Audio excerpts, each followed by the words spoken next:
You can hear me, right? Yes. Excellent. Okay. So let's start with this that you've seen so many times. And in the standard model, we know a couple of things. Is the quarks, they propagate in space and time in their mass bases, right? As they go along, they hadronize, and they make hadrons. And these hadrons, from the point of QCD, we like to split into two types of hadrons. Those that are stable under QCD, so for example, a pion, a kaon, a D meson, a B meson. If it was just QCD, they would live on forever.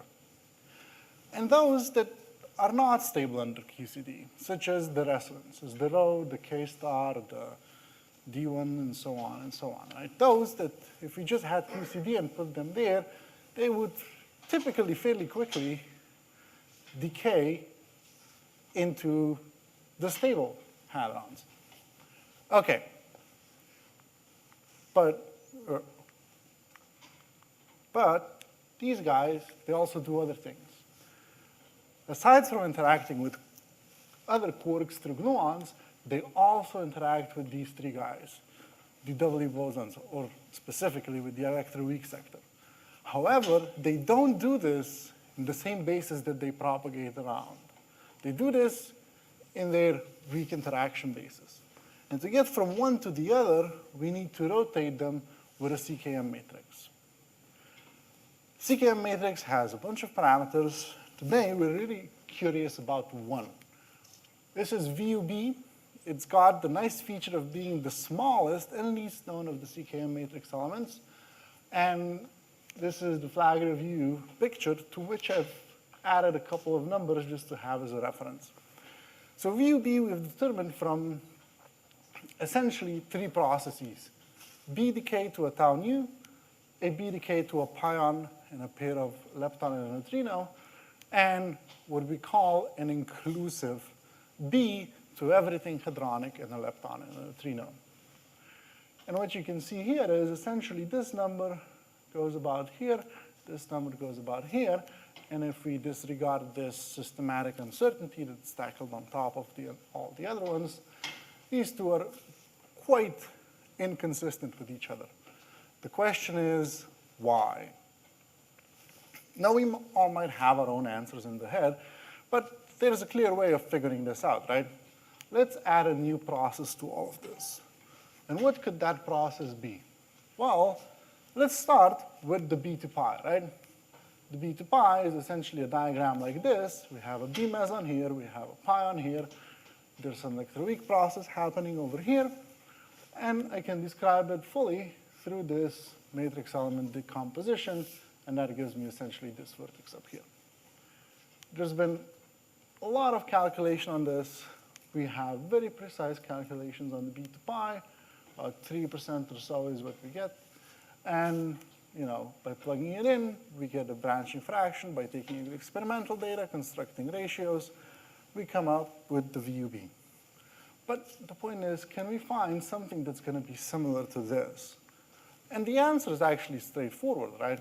This thing looks exactly like this thing, except, well, see, I just called it rho instead of pi. So if I call it a rho, things are going to be different. What? Well, here in the B to pi, I have two form factors. In the B to rho, I have four form factors. That's a good thing. At least that's what my phenomenological colleagues say, because more form factors mean more places to look for BSM. From their point of view. From my point of view, more work. But still, a lot of fun stuff in there, right? So, B to rho, right? Remember when I said we have QCD stable and QCD unstable stuff? Well, it turns out that the rho is actually QCD unstable. And what happens in this process, sure, we have a B emitting a W going to a rho, but this rho is actually not a state. It's unstable, right? The way we describe it is through scattering. We have a pair of pions, and these two pions interact with each other, and at which energy interact I call E star, or the pion invariant mass. And at some point, they start producing a rho, and we see those typical bumps that we all like to see in scattering experiments, right? So now I need to describe all of this. How do I get there, right? And yeah, I've been in love with machine learning recently, so I've learned how to generate images. So. Okay. Scattering on the lattice, right? The first thing we all need to remember, and Lorenzo showed us a lot about this, so I can be a bit faster or maybe from a different point of view. But as we do scattering in the infinite volume, we have this beautiful symmetry. It's called O3. We have essentially an infinite amount of irreducible representations. We call them JP. This P would be parity, and J would be the total angular momentum. And then if we build up, for example, a quark model, we could have L and S in there, and so on and so on. But the beauty of it is this is going to couple in certain channels of scattering. And that scattering channel is going to have a threshold, the smallest energy at which the two particles can collide and something can start happening. Then it's going to be a continuous spectrum, essentially up to infinity. And it's going to have a very neat normalization. However, we want to get down to the lattice, right? And as we go to the lattice, our symmetry is reduced. You've heard a lot about symmetries in the early afternoon. I'm going to tell you more about symmetries. What happens is when you go from the continuum to the lattice, we go from a nice spherical space to a nice box-like space, which means that my O3 symmetry reduces down to the OH symmetry and its subgroups if I boost the system. I'm going to call the irreducible representations of these groups lambda, just for brevity. And what happens, the other thing is, well, we put periodic boundary conditions. So we have a big enough reciprocal space. Periodic boundary conditions are an obvious choice. And as we do that, we get discretized momenta on the lattice. Those are the momenta that we project to. And from these, we can quickly estimate what kind of spectrum we will actually see. And I plot this with the so-called non-interacting energies here with the gray. In practice, however, these hadrons tend to react. So unless I'm in isospin 2 pi pi, or isospin 3 half k pi, I'm going to have some interaction there. And that interaction is going to mean something's happening. And that something's happening is going to shift my energy levels away from these non-interacting energy levels. And in fact, depending on how resonant this interaction is, it can lead to additional energy levels. But what's the big picture? Well, from a continuum of energies, we now go to a discrete set of energies.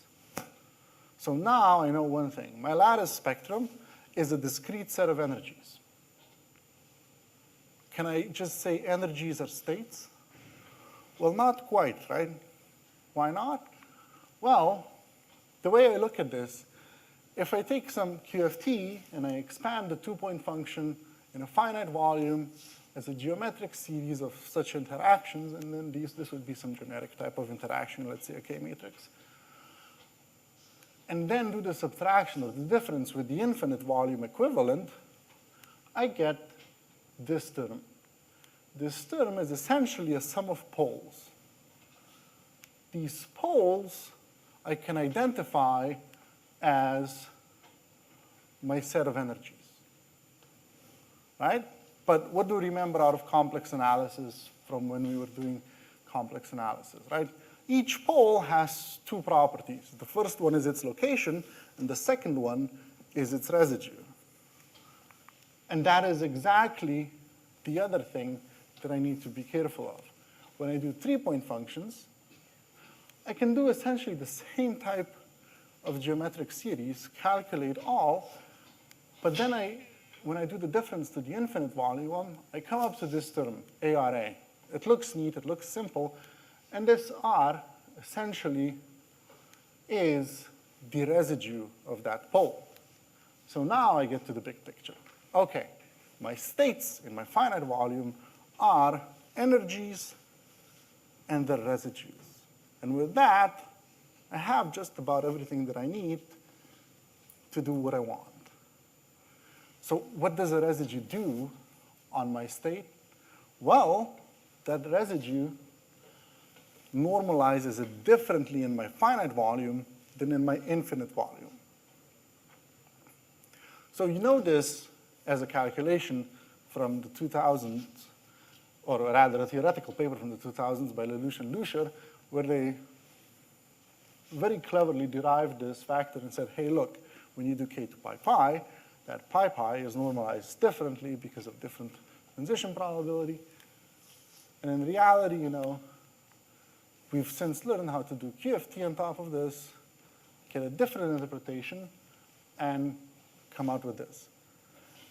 It's essentially the same thing, just a different perspective on it. What does it benefit us? Well, it allows us to, you know, start thinking of three-point functions with resonances in the either initial or final state, or, you know, if you're more adventurous, resonances on both states, and so on and so on. So here I write these numbers. Right? These would be the normalization coefficients, the residues, or rather the square root of residues. And these can be drastically different, right? They could be order 1, they could be order 0.1, they can be order 10 from practice on a simple channel. So that simple channel that I just mentioned, b to pi pi. Here, the pi pi will go exclusively into the rho channel. The sigma is way too difficult, and you know, the other stuff is way too high. So if we can do the rho, we'll be happy. So conceptually, how does this look like? There is the thing that we're all used to doing, Wick contractions, calculating correlation functions, doing then the first part, which is the top half of this diagram, the spectroscopy bit, determining the spectra, getting a scattering amplitude, or equivalently the phase shift. The phase shift looks nicer to plot, and then determining where this resonance has a pole. Then the bottom half is the new thing. The three-point functions, well, it turns out that the actual calculation of three-point functions is straightforward. There's a single Wick diagram that needs to be added to the so-called single hadron analysis. I'll show you the diagrams in a bit. Matrix elements extracted, and then we come to the point, you know, where the fun starts. We need to calculate these residues, right? And there's multiple ways of how one can tackle this. But it turns out that the most sensible one is, you did your spectroscopy. Now, after you've done your spectroscopy, you have one amplitude. Or maybe, you know, you were really good and you did 10 amplitudes. Well, now you have 10 ways to estimate what your residue is of those energies. And in that way, you can calculate the normalization factors for the states in 10 different ways.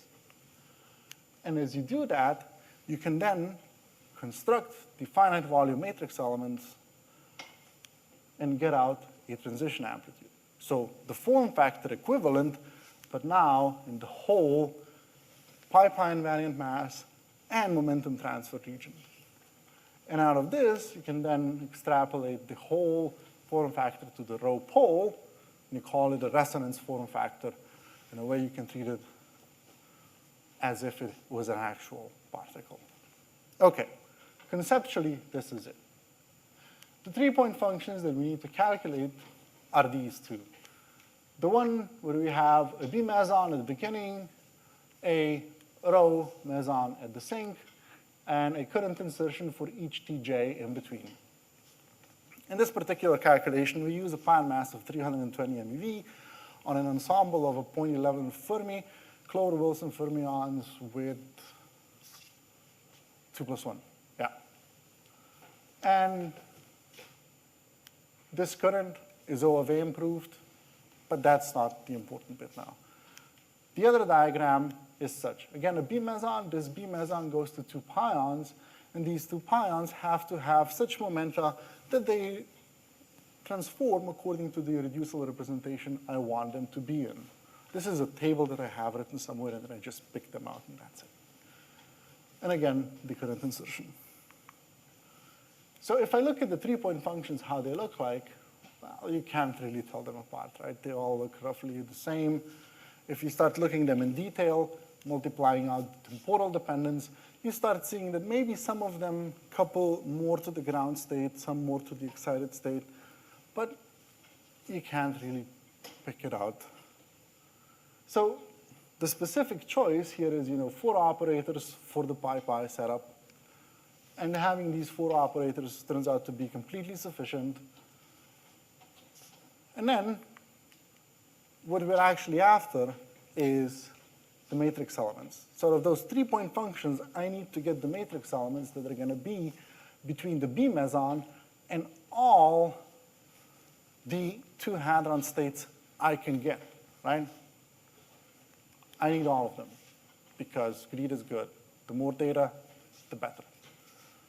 So how do I do this? Well, as you've seen before, Lorenzo mentioned GVP, and I'll just summarize GVP in a very, very quick and simple manner.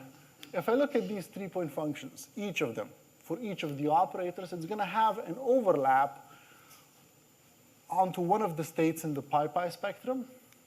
And then it's going to be this matrix elements BVN, and then overlap onto the B meson. And here I'm just assuming that, smearing is good enough to drop out all the excited state contamination for the B meson, and I need not think about that.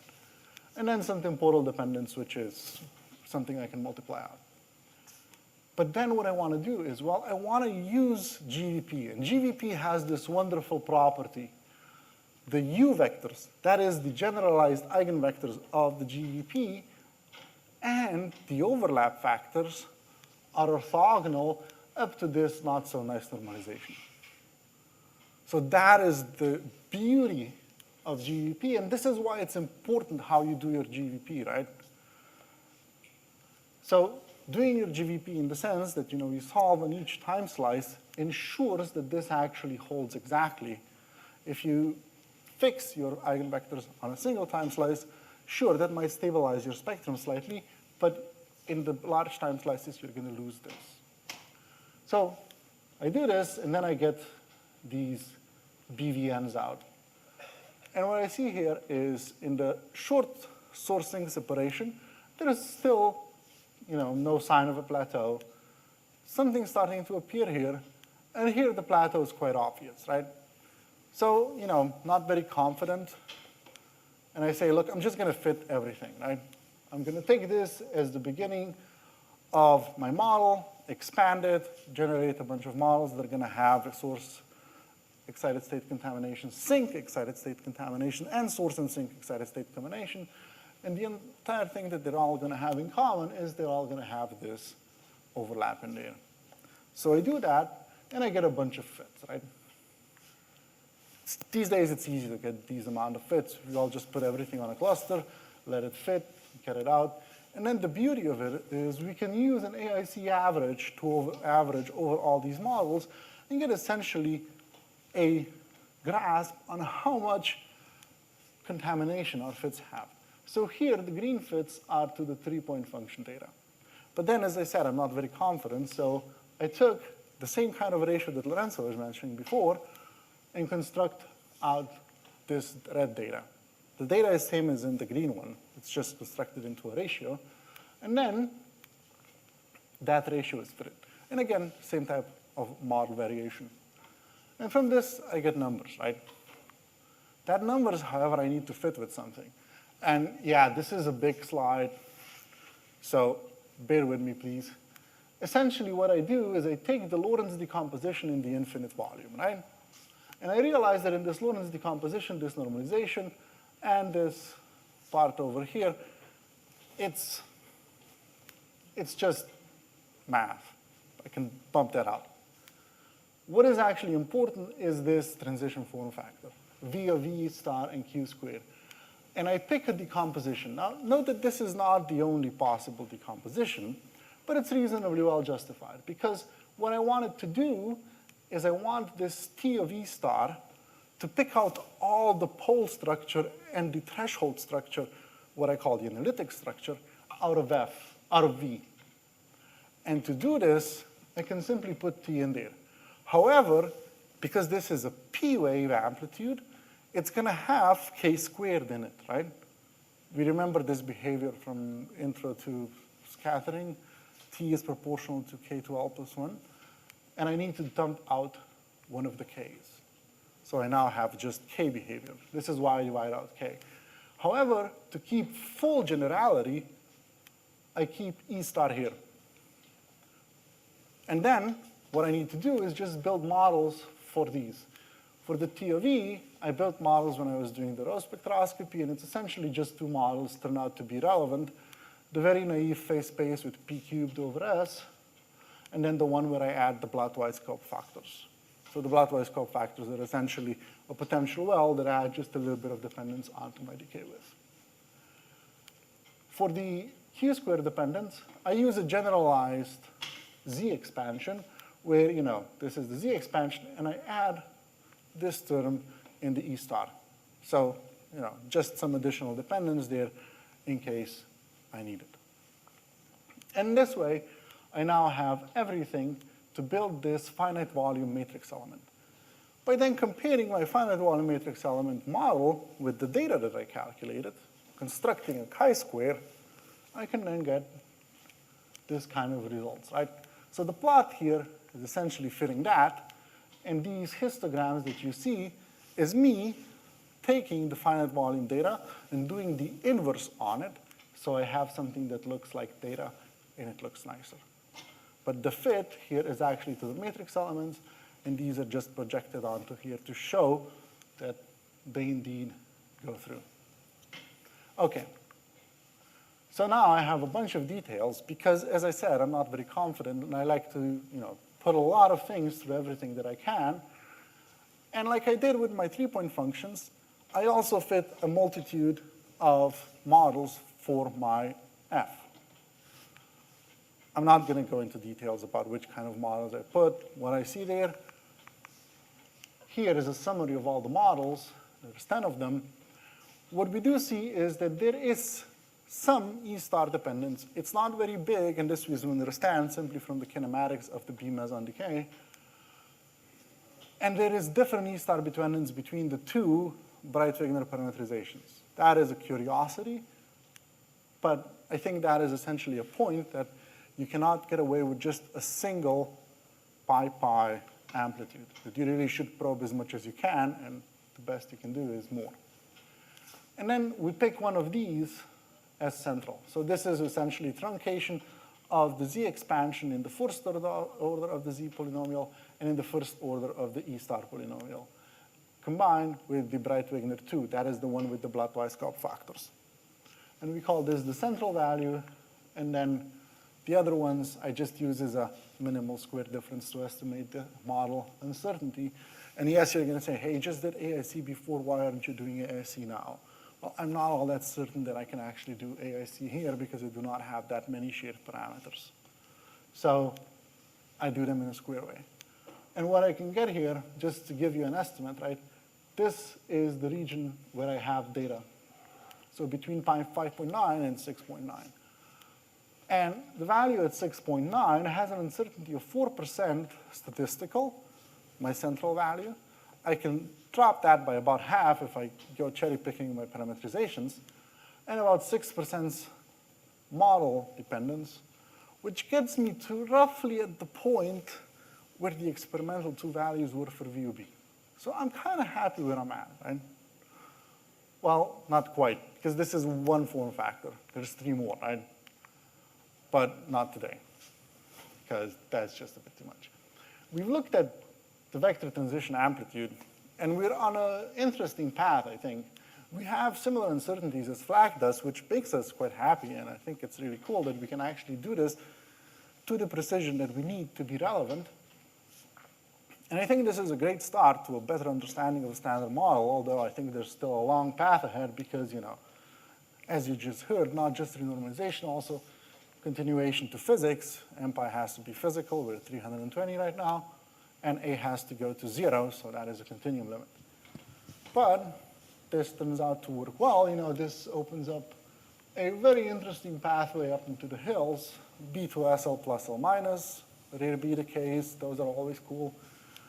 CP violation, tests of lepton flavor universality in various cases of charm decays, nuclear electroweak transitions, like mentioned before, and gamma to delta, right? Lorenz mentioned gamma to delta, and then gamma to delta is going to be a crucial role in Dune, I think. And then we also have these photocouplings. Photocouplings could give us insight into what these resonances are made of, right?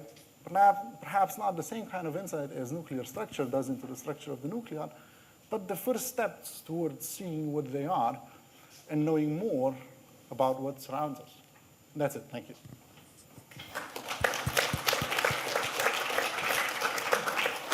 Thank you very much.